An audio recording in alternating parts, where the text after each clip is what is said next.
All right, here we are again, dumpster diving in Amazon, hoping to find a gem, and this time Pixio sent me their PXC348C, great name to review, which is a very cheap 1440p ultra-wide, allegedly HDR monitor. But the question is it actually good, or is this another Amazon dumpster fire? Well, let's take a look. Starting off with the specs, what we're talking about here is a 3440 by 1440, 165 hertz. Yes, I know it says 144 hertz on the page, but you can overclock it. 34-inch, 21 by 9 VA, 109.6 PPI monitor with a contrast ratio of 4,000 to 1, a response time of allegedly 1 millisecond. Gsync and Freesync support is here, and it also has 178 degrees of good viewing angles. Now, in terms of the stand, yes, it does everything you would expect, although I would like it to rock side to side a little bit more than it does. It has a Type-C, 2 DisplayPort 1.4s, 2 HDMI 2.0s, a headphone jack, and yes, of course, it does have VESA mount support. Now, one thing I will mention is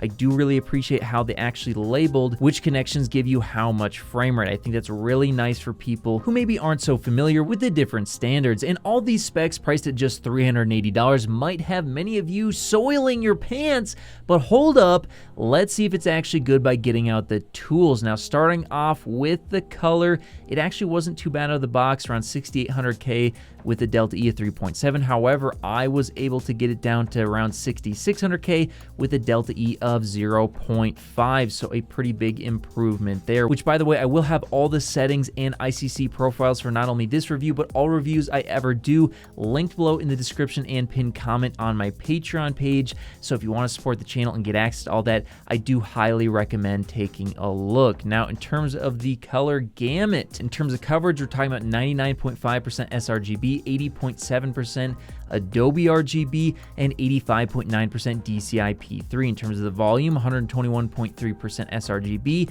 83.6% Adobe RGB, and 85.9% DCI-P3, so pretty good, but not necessarily on the level of a professional editing monitor. Now let's go ahead and take a look at HDR, which let's talk about HDR because no, this does not have local dimming zones, and it also doesn't really reach the brightness levels that I would expect to see on a true HDR gaming monitor. So with that being said, I do think you're better off in SDR because of those reasons, and also I think the color is a little bit better, and so that's why that's going to be mainly the ICC profile I will have available, but thankfully I do think it looks very good in SDR. But anyway, let's take a look at the peak brightness, and here it got 434 nits in a 10% window, which is actually pretty good, but does put it just behind the 34-inch Gsync monitor, which at the time I reviewed that was actually $20 cheaper. But now taking a look at 100% window, where does it fall? It actually falls on the upper half of the stack and does beat out the Gsync, pulling in 456 nits, giving you a pretty nice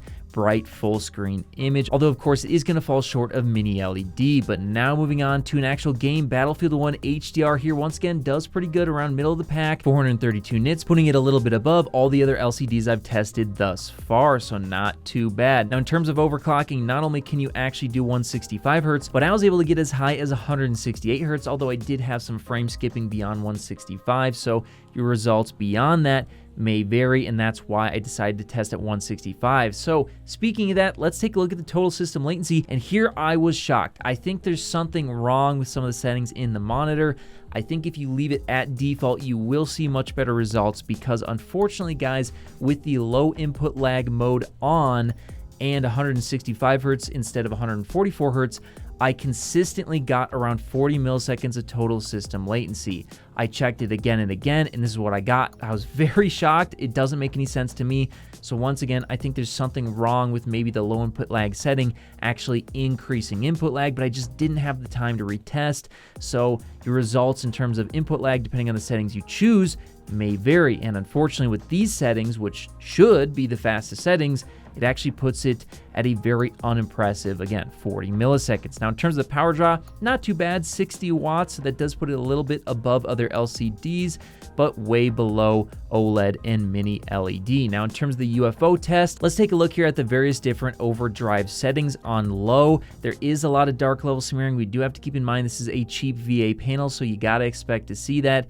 On medium, it gets a little bit better, and it does get a little bit better on high, although I do think there's a little bit too much inverse ghosting on high, so I do recommend probably medium for most use cases. And you can see when you compare it to an OLED, it gets absolutely smoked. And then even a really cheap 240Hz LCD is still bringing in better motion performance because of course it does have a much higher frame rate. Now in terms of the different frame rates here, you can see at 165 Hz, it's not too bad. There is that dark level smearing at 120 Hz. There's actually less smearing, so that's kind of strange, but those are the results I got. I have a feeling that going beyond 144 Hz probably is causing some issues for this monitor, and that's why they're actually marketing it as 144 Hz, and I do believe you're going to be better off running 144 Hz. I think you'll probably get lower system latency as well as less dark level smearing, so keep that in mind. But at 60 Hz, it's a mess. There's less dark level smearing versus 165 Hz when you look at the image, but the actual blurriness of the image is an absolute mess. And you'll notice even at 120 Hz, even though there's less smearing, again, it's a lot more blurry than 165 Hz and gets absolutely smoked by an OLED as to be expected. That's a lot more expensive technology and takes a lot more power. But now let's talk about the finish, viewing angles, and uniformity. Now in terms of the finish, we're talking about a semi-matte finish. I've seen worse, but of course I would much prefer to see a full glossy finish no matter how cheap the monitor is, because honestly, semi-matte and matte finishes just really wash out the image, and it's a shame that we continue to see this finish on almost every single monitor. Please, for the love of God, monitor makers, start making some more glossy options.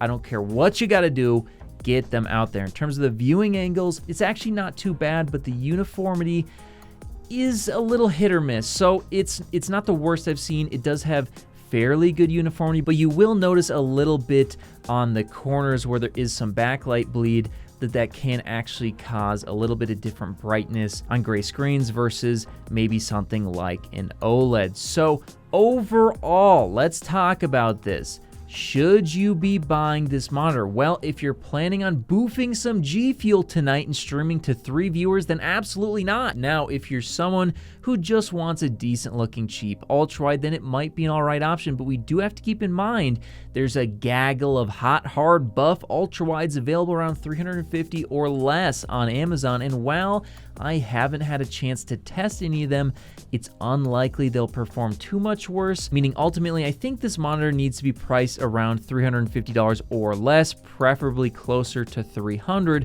before I give it a solid recommendation. But do keep your eyes out if there are any price drops, because at the right price, these cheap monitors can be a good entry-level option. Whether you're looking to connect a new console, gaming PC, or just need a fast and reliable HDMI cable to connect over long distances, Rupro has you covered with their Rupro 8K HDMI 2.1 fiber optic cable, available in sizes ranging from 3 to 165 feet, and can deliver a perfect full 48 gigabits per second connection over distances other cables could only dream of reaching. And with 48 gigabits per second of bandwidth, it can easily drive 8K at 60 FPS or 4K at 120 FPS HDR10 video through its ultra-thin, flexible, and durable housing, and it even supports eARC. So if you're in the market for a cable that can drive a beautiful new TV or monitor, be sure to check out Rupro on Amazon today.